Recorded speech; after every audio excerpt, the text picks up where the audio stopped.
Hey everyone, welcome to another episode of Therapy Talk where we talk about all things mental health. My name is Lloyd Fider and I'm a psychotherapist here in New York City. I'm also the owner of a group private practice called Blue Harbor Psychotherapy. As always, if you're new to the channel, welcome. Please make sure to hit that subscribe button and also that bell button so you get alerted whenever I have a new video up in my channel. Also, don't forget to give this video a big thumbs up, a big like. Alrighty? So in today's video, I want to talk to you all about something that we experience almost universally, and that is stress. All right. So I know we all feel stressed, right? It takes different forms, different reasons, different stressors, as we call them. All right. But we all experience stress in different levels, and we cope with them in different ways as well. So that is what today's video is all about: is ways to cope with stress. And in this video, I'm going to talk to you guys about 4 ways to cope with stress. It's what we call the 4 A's of stress management. So let's start with the first A. So the first A is avoid. So essentially means avoid anything that will stress you out. All right. Now, let's be real. We cannot avoid everything that stresses us out. But there are definitely things in our lives that we can avoid and to make sure that we don't feel stressed out. Okay, for example, we can avoid people. I mean, let's face it, there are people out there that stresses us out for whatever reason it may be. So we have the ability to avoid them in order for us to not feel stressed out. All right. We can also avoid doing things that makes us feel stressed. For example, and this happened to me last year, I'm a news junkie, all right? And unfortunately, the news in the world today has not been very nice, been very good. So I tend to watch a lot of news on online, read a lot of articles, things on social media, things like that.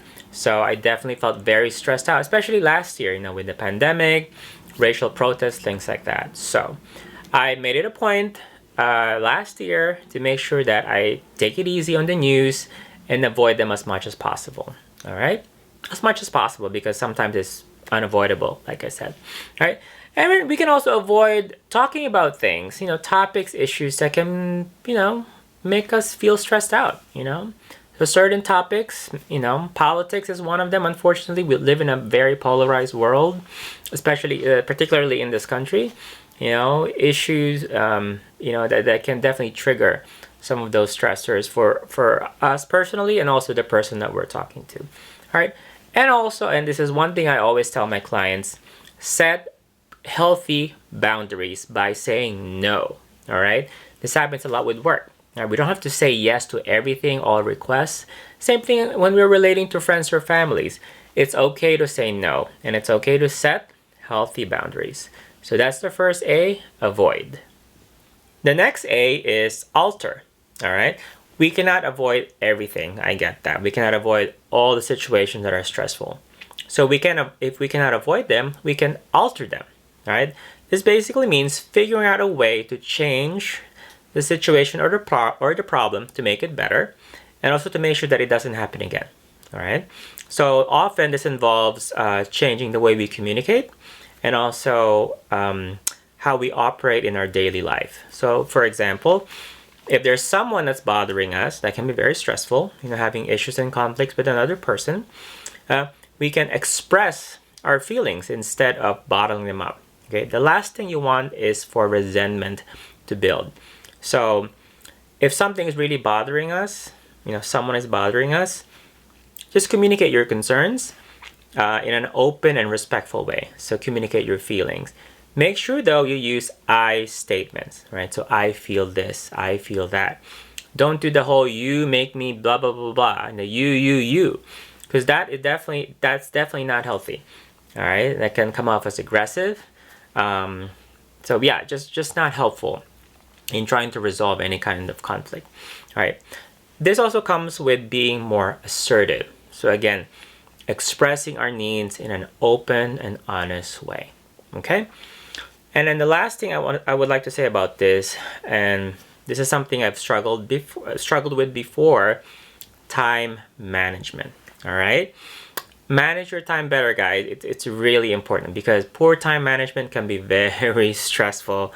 I know you all know this, all right? I mean, I've experienced this myself. I'm sure a lot of you have as well.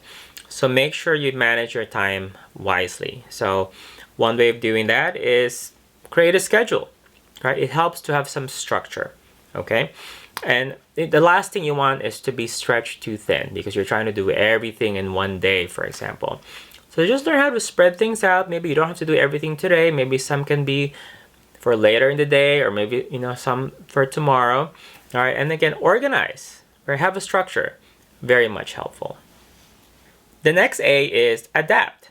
All right, so if we cannot change a situation or a problem, we can learn how to adapt. All right, so basically changing us, changing our perspectives, changing our expectations, and changing our attitudes. All right, so we can do this by reframing the problem. Right? So let's see, being sick, that can be very stressful. All right, but we can view it as this is our body's time to recharge, to rest. Because remember, we are not robots or machines. Well, actually, we can be machines, but even machines, sometimes they need to be turned off because they need to rest. All right. So that's an example of how you can reframe a problem. Another one is adjusting our standards. What I mean by this, an example I can give you is being a perfectionist. All right. Sometimes that means having unrealistic expectations of ourselves, and that can be very stressful. I've talked to a lot of people who experience perfectionism in their line of work. All right, so they work a lot. They check emails until the wee hours of the morning because they want to make sure they get everything done. Because they want to. By doing this, that means they're proving themselves to their bosses. Again, all of this can be very unhealthy. Right? So make sure that we have reasonable standards for ourselves. And I know this is hard for some people, learn to appreciate and to accept and be okay with being good enough. All right? So that's addressing or adjusting our standards.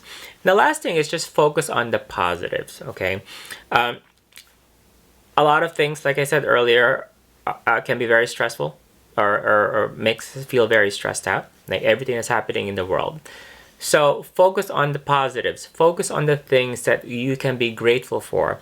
I've said this in my previous videos. Practicing gratitude is very helpful when it comes to our mental health. So again, as much as possible, focus on the positives. And finally, accept. Accept the things that you cannot change.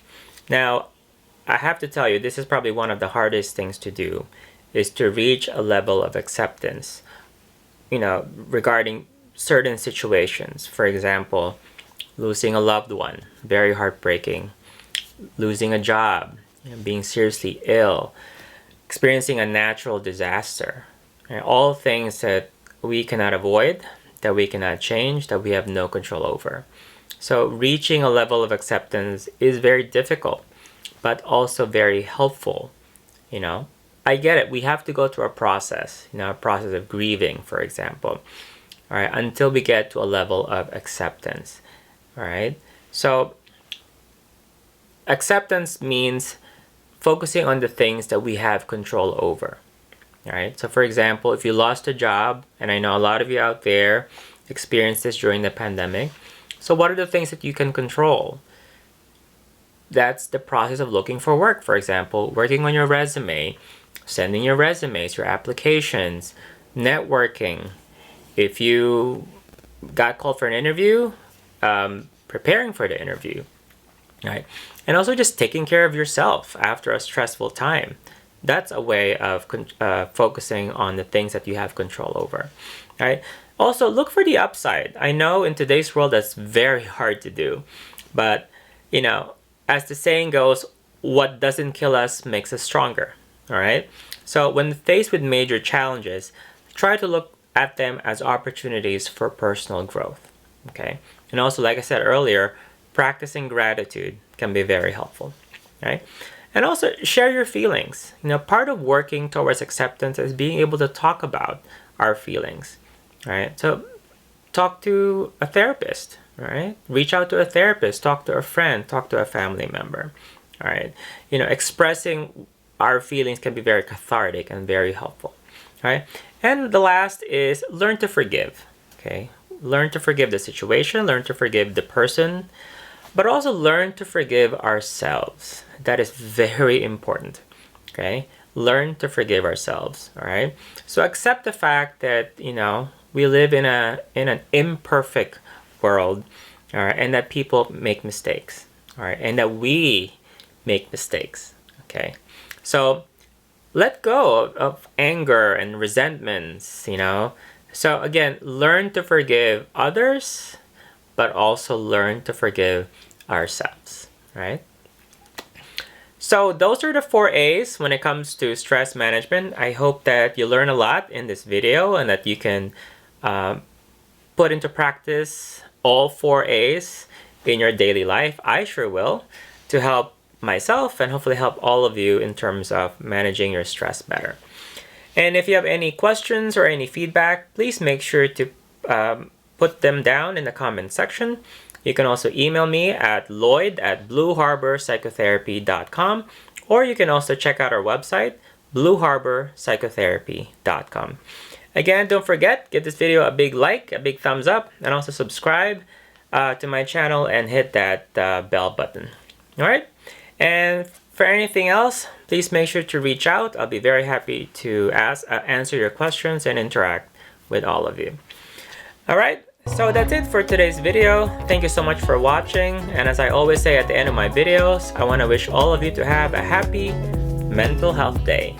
Take care, and I'll see you next time. Bye.